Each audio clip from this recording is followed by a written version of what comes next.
Hey, what's up, everybody? This is Charles Sebastian. I want to welcome you guys to another episode of the Dreamerspro Show, where we cover everything from sports, hot topics, classic debates, entertainment, and we give you guys a fresh perspective on things. And now we see them. And today we got another pretty sad episode for you guys. But before we get into it, please make sure you like the video and subscribe to the channel. Now, today we're going to be talking a little bit more about Kawhi Leonard. And in this particular show here, we're going to focus on some comments that Stephen A. Smith had to make about Kawhi. Now, as y'all know, Stephen A. Smith is not the biggest fan of Kawhi Leonard. He's been really critical of him over the years. He's had some very strong opinions about him. And one of them has been that Kawhi Leonard is never available to play when the Clippers need him. And as y'all know, maybe some of you don't, a recent report just came out that Kawhi Leonard now, in fact, will miss Game 4 of this series versus the Suns, which makes it 2 games in a row that he's missing in the playoffs, which is unprecedented. Really, when you think about it, considering that this guy was heavily load managed and he was healthy. So, and especially when you think about the fact that it was an injury that no one really saw. This is the most perplexing aspect of this entire story. We saw Kawhi Leonard play in Game 1. He looked excellent. We saw him play in Game 2. He looked great. So when we heard the news that he injured his knee and he's not going to be able to play in Game 3, a lot of us were just taken aback, like, wait, what? And a lot of us were now sitting back trying to figure out, well, where did this injury occur? Because he looked pretty awesome. To me, now, some people said it occurred in the third quarter, but he kept on playing. So I don't know. A lot of us don't know. And that's the part about this that makes it even more confounding, to be quite honest with you. Just a really confounding series of events when we're looking at the situation. So yesterday on ESPN, the information was brought to Stephen A. Smith's attention that Kawhi Leonard will not be available to play in Game 3, as well as Game 4. Man, when Stephen A. Smith got a hold of a microphone, he absolutely tore Kawhi Leonard to bits. But before we get into his comments, this video is brought to you by sponsor Aura, who's also the official sponsor of the T-Wolves. Do you know what the fastest growing crime in America is today? It's identity theft. Imagine trying to log into your email only to see that your password has been changed. Then you start getting weird notifications from your bank and credit cards, only to find out that all of your personal and sensitive information has been totally compromised. If you think it can happen to you and your family, just know that in 2020, over 49 million Americans were victims to identity theft, costing them a combined $56 billion. That is why we are excited to partner with Aura, who's the sponsor of this video. Aura is the #1 identity theft and financial fraud protection. Aura monitors the dark web and alerts you if any of your passwords and accounts have been breached. And funny enough, after using Aura, I discovered some of my credentials were floating around in the dark web, and the app showed me exactly when and where the breach happened. In addition, Aura allows you to set spending alerts, and they'll notify you of any suspicious transactions. Aura is 4 times faster than any of its competitors in alerting you if someone is trying to open a credit card or obtain a loan using your name. And remember this, every 14 seconds, someone becomes a victim of identity fraud. Don't let it happen to you. Now click the link in the description and try Aura for free for 2 weeks and see if any of you or your family's personal information has been compromised. Start your free trial at aura.com/dreamerspro. And when you try Aura, by using the link in the description below, also know that you're supporting this channel. Thank you. So what we want to do is we want to play exactly what Stephen A. Smith had to say. He said a lot, and we want to play all of the points because I want to react to some of the things that he had to say. And then we're going to come back and react to his comments. So take a listen to what Stephen A. Smith had to say about Kawhi Leonard. And put Big Perk on the screen because I want to see him when I say this. I don't know how many people are going to say this, Big Perk, but I'm going to say it. Kawhi Leonard should be on the list of one of the worst superstars this game has ever seen. That's right, I said it. Because anybody that watches basketball knows I'm obviously not talking about his skills.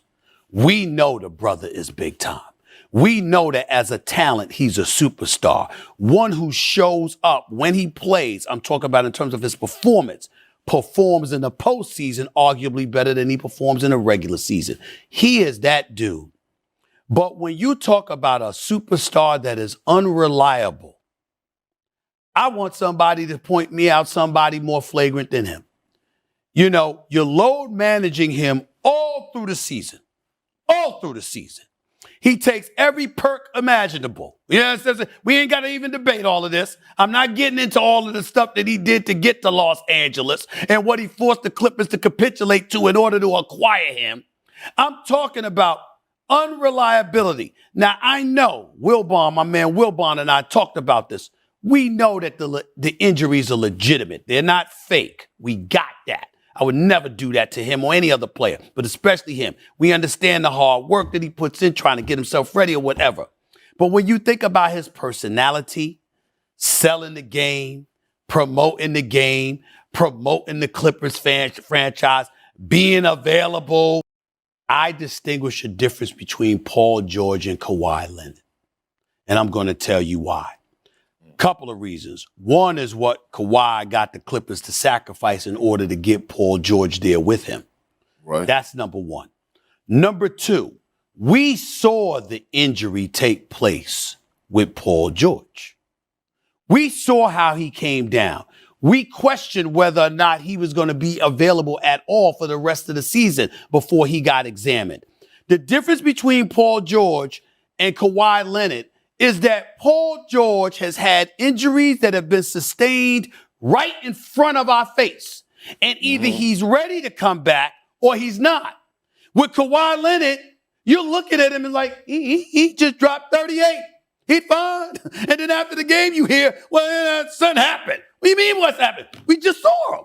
He was balling. What are you talking about? And then after that, okay, he shows up the next game and he's in street clothes. But then 2 days later, oh, well, he could go today.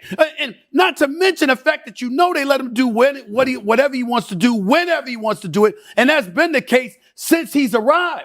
And so when you look at it from that perspective, if we with the human eye can see, wow, that happened to that guy, we hope he's okay. But when he comes back, all we're wondering about is, okay, is Paul George, is he going to get hurt again?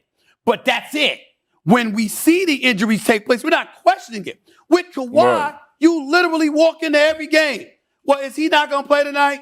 And he's sitting on the bench. He's chilling in his street clothes and all of this other stuff. And he's not playing this night, but 2 nights later, he's ready. 2 nights after that, he's not ready. This night, he's ready. Oh, he might not want to travel on this road trip, but he might want to travel on that road trip. Those kind of things, combined with the absence of a personality to promote and market his team and the sport, considering all he asks for and demands, is what makes it pathetic.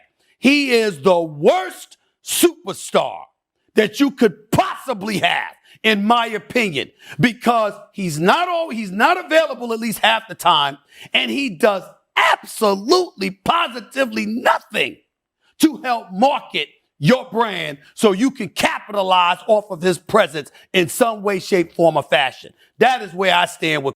In the case of Kawhi Leonard, I stand alone probably on this, but I don't care. I think the man should retire. I'm sick of these injuries to Kawhi Leonard. I'm not questioning the legitimacy of them in any way, but my God, him and Paul George have played a grand total of about 22% of their games together. You got Kawhi, who's religiously unavailable, okay? And then the flip side to it all is that it doesn't matter. It's like, it's not even injuries that take place before all of us. This guy dropped 38 points one game, 31 points another, and walk off the court, looks absolutely fine. And then Ty Lue wakes up the next morning and finds out he can't go today. And now he can't go for a game 4 after missing all of last season and everything else. It's just, I'm just speaking for the city of LA. I'm telling you, this is how a lot of people feel. It's just the latest, man. It's a damn shame. Certainly is.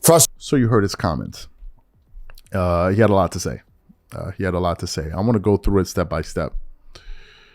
Number one, he spoke about all of the various requirements that Kawhi Leonard put in place in order for him to come to the Clippers. I don't know all of them. I heard some of them. One of them was that I think he requested for a private jet or something like that. I don't know how true that is. I think all of those things are kind of besides the point if he's out there producing. He mentioned the other aspect of it, which is he doesn't really market the brand of the Clippers. He's not available.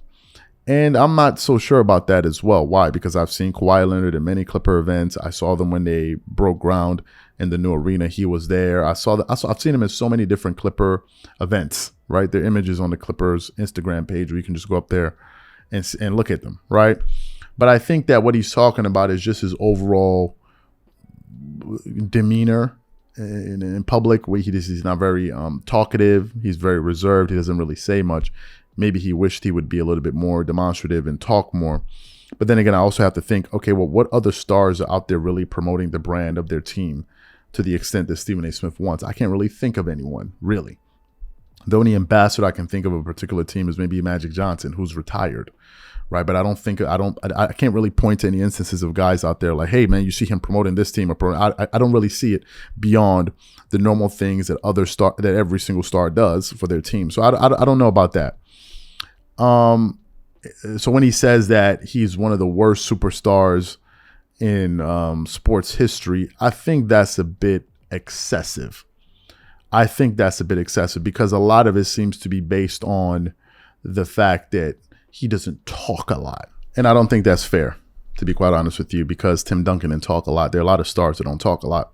I think what's most important is that you're producing, right? And Kawhi Leonard, when he's been healthy, most of the time he's produced. One of the reasons he has the highest winning percentage in NBA history. So, but then again, that's Stephen A. Smith's opinion. And it's going to be very hard to defend Kawhi right now. Very, very hard because of the state of events and the situation that he finds himself in. Hopefully he's able to bounce back and kind of salvage his career and come back stronger than before. But for right now, man, it's pretty sad. So